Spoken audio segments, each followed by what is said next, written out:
Assalamualaikum. Okey, hari ini cikgu akan bawa satu tajuk, iaitu idola. Ramai orang tak tahu apa idola. Dia kata idola tu cita-cita, idola tu impian. Sebenarnya idola ni adalah seseorang yang kita kagumi. Tak kiralah siapa, kita kena ada seorang yang menjadikan dia sebagai idola buat kita, supaya kita boleh berjaya seperti dia.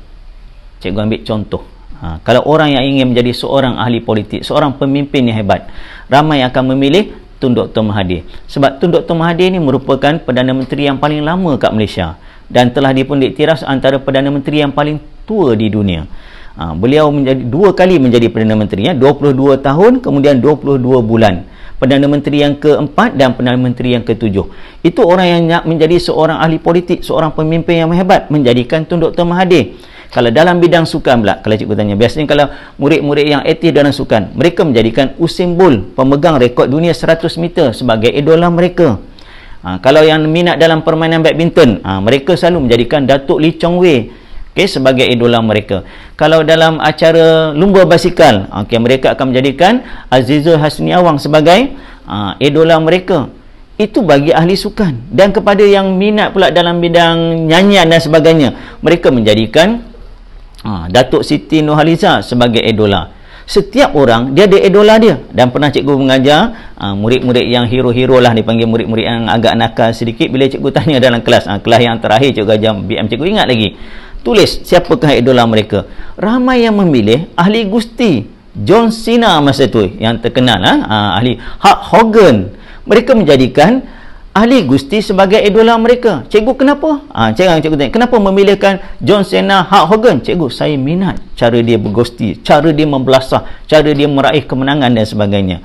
Lepas tu kalau cikgu tanya, ada itu negara kita buat kali pertamanya ada angkasawan, Datuk Sheikh Muzaffar. Ada murid memilihkan Datuk Sheikh Muzaffar sebagai idola dia.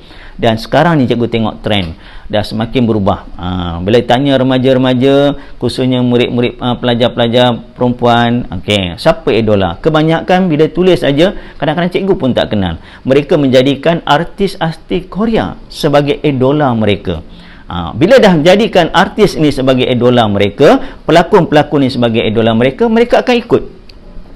Sebab idola ni, siapa saja yang kita suka, kita akan buat seperti dia. Kalau Tun Dr. Mahathir, mungkin orang tu akan gaya dia bercakap.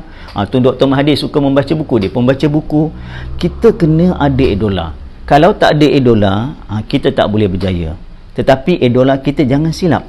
Biar kita pilih orang yang hebat, orang yang berjaya, kita jadikan dia sebagai contoh, supaya satu hari nanti kita juga boleh berjaya seperti dia. Contoh ambil tadi, Datuk Lee Chong Wei. Siapa tak kenal, antara pemain yang terhebat dunia. Cuma saingannya ialah Lin Dan. Tetapi beberapa kali juga Datuk Lee Chong Wei berjaya mengalahkan Lin Dan. Hebat. Kalau kita nak berjaya, kita kena tengok.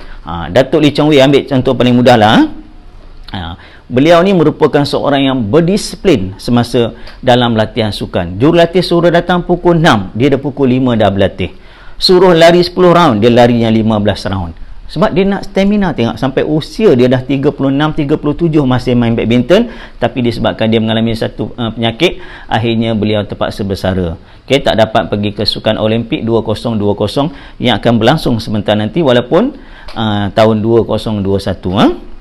Jadi kesimpulan di sini, setiap orang dia kena ada idola. Setiap orang dia kena ada idola. Cikgu kena tegaskan. Sebab ada kalanya bila cikgu masuk dalam kelas, tanya murid, apa cita-cita? Tak tahulah cikgu. Maksudnya dia pergi sekolah, dia macam tak ada satu harapan, satu impian. Orang pergi sekolah, dia pergi sekolah. Orang balik sekolah, dia balik sekolah. Kita kena ada satu idola. Yang kedua, kita punya cita-cita. Yang ketiga, kita kena ada impian. Dan kita kena ada harapan. Baru kita boleh berjaya. Cukup ramai dekat negara kita ni, kita boleh jadikan dia sebagai idola. Kalau dah tak ada dalam negara ni, luar negara, ambil contoh-contoh yang baik. Jangan ambil contoh yang tidak baik sebagai idola. Sebab idola ni satu perkataan, orang yang kita kagumi. Ingat? Jadi kalau nak berjaya, kita kena ada idola. Cikgu pun ada idola cikgu sendiri. Nak tahu, satu hari ni cikgu akan bagi tahu siapa idola cikgu. Kita jumpa lagi lain kali. Bye.